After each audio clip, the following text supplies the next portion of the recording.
Muhammad sallallahu alaihi wasallam.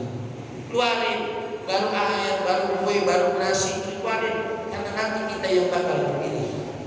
Bini bang, saya kamu bini bang di dunia doang bang, di akhirat gak bakalan bisa bini tolong kita.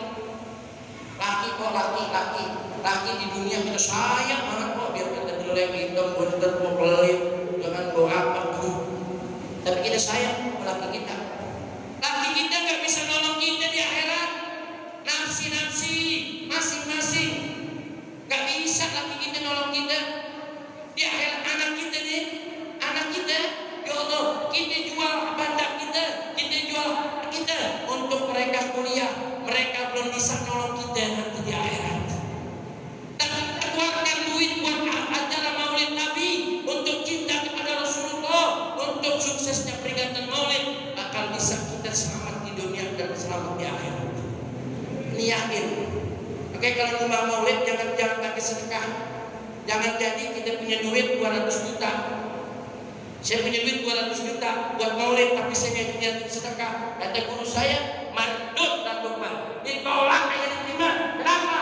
Haram bagi Nabi dan cucu-cucunya Nabi, para suriah Rasulullah untuk menerima zakat dan menerima infak sedekah. Jadi kalau kita nyumbang apa itu namanya pisang sama jeruk, jangan niatin buat sedekah. Ini kita rubah mulai sekarang di orang Marangke, jamaah Masjid Safinah Tenaga. Saya kasih Ustaz, ya kasih guru kita, ya Ustaz bagus Ustaz, ini ada pisang. Buat apa? Buat hadiah baginda Rasul. Cuma pisang yang saya punya. Ustaz, saya punya duit 3 juta. Buat apa? Buat maulid. Saya hadiah buat baginda Nabi.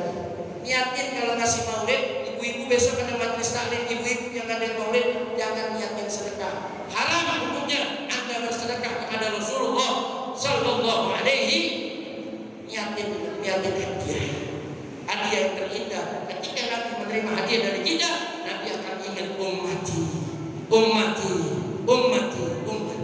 Ayo mulai sekarang tiru, ikutin Nabi Muhammad, jangan ikutin yang lain kok, jangan ikutin artis.